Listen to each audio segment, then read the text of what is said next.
Bonjour, c'est Jonathan Duhamel. Vous écoutez Sport en vrac au 103.5 Cool FM. Ce soir, on parle de quelque chose de nouveau, quelque chose auquel on n'a jamais touché dans Sport en vrac. C'est vrai. On rentre dans la nouveauté et moi, je vais un peu m'immiscer dans ce qui est quelque chose, pour moi, d'un petit peu méconnu. Et tant qu'à en parler, on va parler avec un champion du monde. Et voilà, il a été celui qui a remporté les World Series of Poker en 2010, le Québécois Jonathan Duhamel qui est avec nous. Bonsoir Jonathan, ça va bien? Salut, ben oui, ça va bien, vous autres? Oui, ça Très va bien. bien. Hey, trop souvent, on parle des succès des gens sans même parler un peu de leur début. J'aimerais savoir d'où vient ta passion pour le poker? Oh boy, je te dirais un peu comme tout le monde, hein. On commence à jouer avec des amis un peu pour le fun plus que d'autres choses. Commencer à jouer, même pas à l'argent, là, juste pour le fun de jouer. Puis tranquillement, pas vite, on se rend compte que c'est une game qui est assez le fun, c'est sociable. C'est le fun de jouer avec du monde, avec des amis, puis c'est juste à force des fois tu gagnes un peu, tu continues à jouer d'autres tournois, puis les choses se déroulent assez bien. Jonathan, avant de gagner le World Series of Poker, tu as probablement fait beaucoup de tournois au Québec. Quelles ont été justement tes premières victoires les plus marquantes?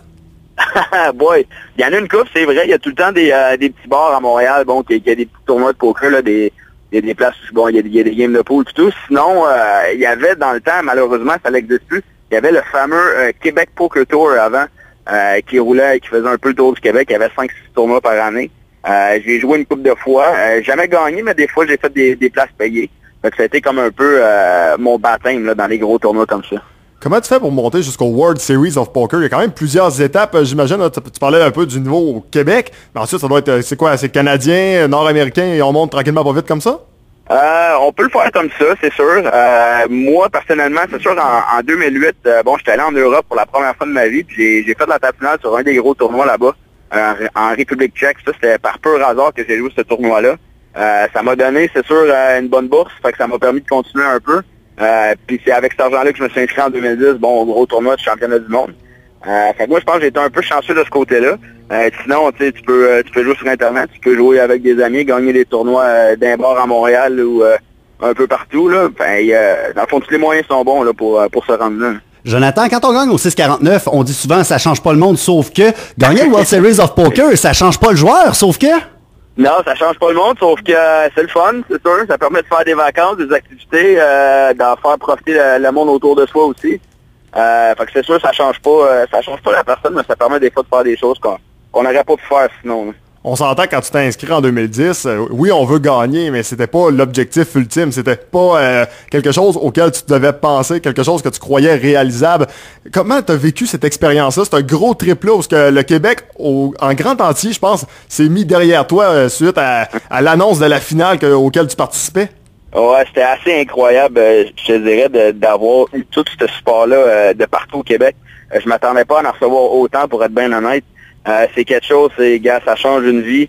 Et moi, quand j'ai joué ce tournoi-là au début, tu rêves de le gagner, mais tu penses jamais que ça va arriver pour vrai. Tu prends une journée à la fois, puis là, tu te rends compte qu'à un moment donné, t'es rendu au jour 8, puis il reste 15 participants sur 8000 à peu près. Puis c'est là que tu commences à vraiment y croire. Quand je travaillais à la table finale, il y avait 200 Québécois qui étaient là avec un chandail du Canadien sur le dos. Je sais qu'il y avait des Québécois partout au Québec qui m'écrivaient sur Facebook, sur Twitter. Fait que c'était assez le fun de pouvoir suivre ça. Puis en même temps, ça rend fier d'être capable d'essayer de représenter le Québec un peu. Jonathan, je sais qu'il y a plusieurs joueurs de poker justement qui nous écoutent. Quels sont tes conseils pour les joueurs qui jouent des longs tournois, des fois des plusieurs heures, des fois quelques jours même? Ouais, c'est sûr, les tournois, c'est long des fois. Il n'y a pas de recette miracle quand il faut arriver là quand même en forme. Tu veux pas trop manger pour être capable. Tu veux pas ton cerveau, faut qu'il réfléchisse pendant beaucoup d'heures. Mais sinon, c'est juste d'arriver en forme, puis tu t'amènes un iPod, tu écoutes un peu de musique. Musique, des fois, je te dirais plus relaxante un peu. Juste pour rester dans ta bulle, rester dans ta zone un peu. T'essaies de rester concentré. D'essayer de continuer à lire les autres joueurs un peu, puis t'essaies juste de bien jouer. Moi, je l'ai dit tantôt un peu en préambule, je suis pas un grand connaisseur, je suis pas très très bon non plus, mais je me dis, bon, regarde, on va essayer de prendre les conseils des meilleurs, ça donne bien, on a un champion du monde. Bon, on va y aller avec ça. Quelles sont selon toi, Jonathan, les qualités de base pour qu'on soit un bon joueur de poker? Il y en a plusieurs, puis je te ferai une bonne référence. J'ai sorti un livre qui s'appelle Cartes sur table, qui a les 18 qualités principales pour donner un bon joueur de poker. C'est sûr qu'il y en a plusieurs, faut être bon en maths, c'est quand même de base, mais aussi essayer d'utiliser un peu la psychologie, d'essayer de savoir pourquoi ton adversaire joue de telle ou telle façon, pourquoi qu'il joue ses mains comme ça. Tu essaies de comprendre puis l'analyser, puis après ça, ben toi, tu changes ta façon de jouer suite à ça. Puis sinon, des affaires quand même de base, tu sais, quand même être patient, être compétitif, avoir le goût de gagner, puis essayer de pas faire de folie un coup qu'on gagne non plus, parce que des fois, c'est un jeu que t'as des hauts, mais t'as des bas aussi. On sait tous à peu près à quoi ressemble la vie d'un athlète typique. La vie d'un joueur de professionnel de poker, ça ressemble à quoi? Une journée typique, une semaine typique? Bon, la mienne est assez spéciale depuis 2010. Depuis que j'ai la chance de représenter PokerStars, c'est sûr que je me promène un peu partout dans le monde. Fait qu'il n'y a aucune semaine qui se rassemble. Là, c'est sûr, on est en vacances pendant un mois, c'est le fun.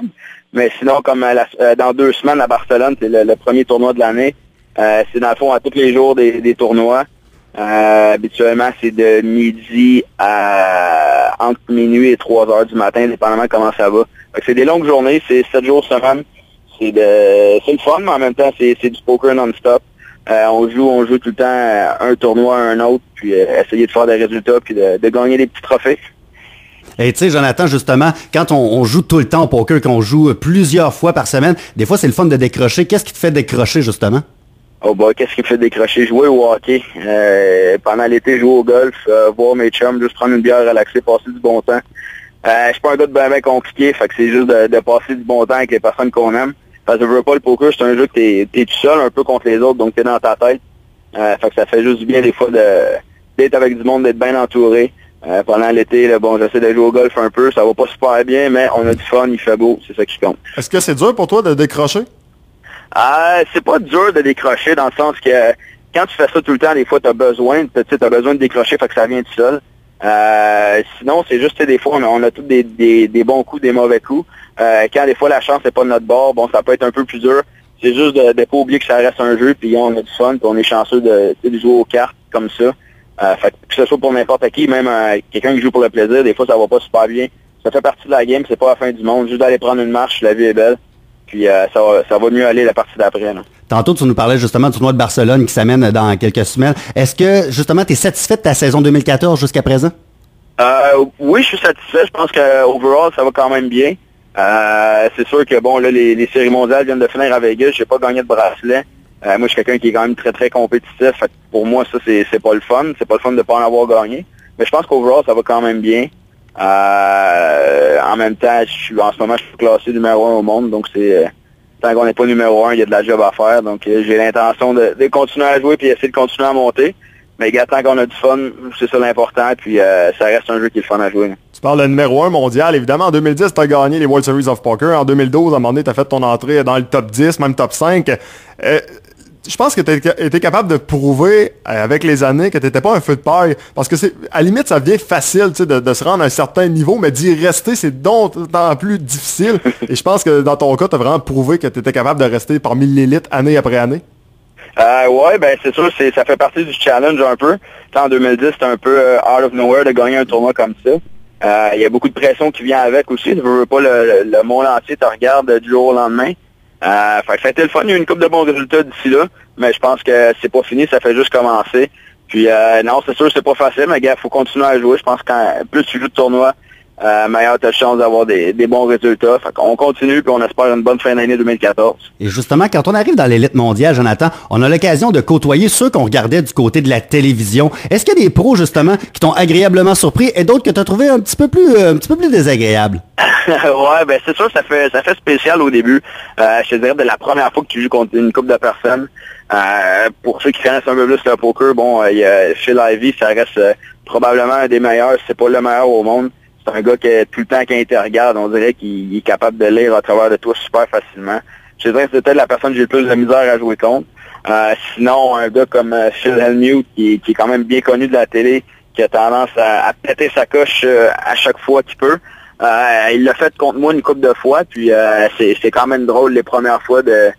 Tu sais, des fois, tu vois ça à la télé, puis c'est drôle de voir qu'il se met à gueuler un peu, puis à courir partout. Puis quand il fait contre toi, à cause d'une façon que toi, tu joues de main, c'est assez spécial, c'est assez drôle, honnêtement. Puis c'est juste le fun de voir ce monde-là dans la vraie vie, qui reste, dans le fond, c'est du monde comme comme vous et moi, puis c'est du monde bien normal qui joue aux cartes aussi pour le fun. Ben justement, parlant de Phil Hellmuth, des fois on dirait, justement comme tu disais, c'est drôle de le voir à la télévision péter sa coche parce que quelqu'un a remporté une main contre lui qui aurait peut-être pas dû remporter, qui a suivi sur une main qui aurait peut-être pas dû suivre. Mais est-ce qu'il y a de l'air hautain un peu des fois? Est-ce qu'il se prend un peu pour un autre ou c'est vraiment un personnage? Ouais, ben je te dirais c'est un peu des deux. C'est un peu un personnage, c'est sûr, il en met tout le temps un peu plus quand il y a une caméra qui est autour. Mais sinon, ça reste qu'il est comme ça, je pense, de base. C'est quelqu'un qui est bon, il est super compétitif, fait que ça, c'est bon pour lui, mais il devient tellement compétitif, puis il prend la game tellement à cœur que des fois, c'est pour ça qu'il s'emporte, qu'il perd le contrôle dans le fond, puis qu'il se met à crier un peu partout. Fait que non, c'est sûr, c'est un peu des deux, mais je trouve que c'est drôle à voir, puis c'est encore plus drôle à voir en vrai que de le voir à la télé quand il pète sa coche de main. J'ai tellement l'impression que partout à travers le monde, on parle de poker, c'est un des jeux les plus populaires de la planète, si c'est pas le plus populaire de la planète dans les jeux de cartes facilement. Mais j'ai l'impression que des fois au Québec, on en parle un petit peu moins, on met pas beaucoup d'attention sur ce jeu-là. Est-ce que ça te déçoit un peu, toi, en tant que professionnel de poker? Ben je te dirais que il y en a beaucoup, on en parle beaucoup plus récemment depuis une couple d'années. Il y a beaucoup plus de monde dans les tournois à gauche et à droite. Donc je pense qu'il y a plus de monde qui joue au Québec qu'il y en avait une couple d'années avant. C'est sûr peut-être qu'on en parle pas trop. Bon, on verra pas ça à RDS, dans les bulletins de sport et ça. Mais ça reste que c'est pas le hockey puis c'est pas le soccer non plus. Il y a peut-être encore de la job à faire pour amener plus de monde à jouer à ce jeu-là, mais en même temps, c'est pas pour tout le monde non plus. Il y en a qui aiment ça, il y en a qui aiment moins ça. Je sais pas quoi dire. Jonathan, as-tu encore des rêves du côté professionnel, étant donné que tu as déjà remporté le tournoi le plus prestigieux au monde? Oui, je dirais le gagner une deuxième fois. Faire un Johnny Chan, un Phil Hellmuth? C'est ça. Eux, ils l'ont gagné 2 fois. Dans ce temps-là, il y avait moins de monde un peu, mais je pense que c'est le rêve de tout le monde. Le rêve de tout le monde, ils veulent gagner une fois, mais on veut le gagner 2 fois aussi. Puis pourquoi pas 3 fois, puis 4 fois. Pour moi, c'est tant qu'il y a un challenge que j'ai à jouer au poker, à jouer contre les meilleurs joueurs de poker au monde. Ce que j'ai en ce moment, c'est ça que j'aime, à jouer les gros high rollers, des fois les gros tournois contre les gros joueurs. Tant que j'ai du fun à faire ça, puis je trouve un bon challenge à le faire, ben je vais continuer à le faire. Justement, ton avenir dans ce sport-là, en combien de temps encore tu te vois peut-être pratiquer ce jeu-là? J'ai aucune idée. Ça vient avec ce que je viens de dire. J'ai vraiment aucune idée. Je pense comme n'importe quel sportif, si on veut, que ce soit joueur de golf, de tennis, peu importe. Tant que tu as une passion pour ce que tu fais, tu continues de le faire. Puis le jour où tu n'as plus cette passion-là, cette étincelle-là, puis le goût de gagner, puis de te surpasser, ben c'est là que ça vaut peut-être la peine de repasser à 2 fois après. Jonathan Duhamel, le meilleur des succès pour la suite des choses et on espère te reparler au cours des années futures. Alright, ben gros merci, boys. Merci pour ton temps. Bye. Donc voilà, Jonathan Duhamel, ancien champion des World Series of Poker en 2010, qui était avec nous dans Sport en vrac.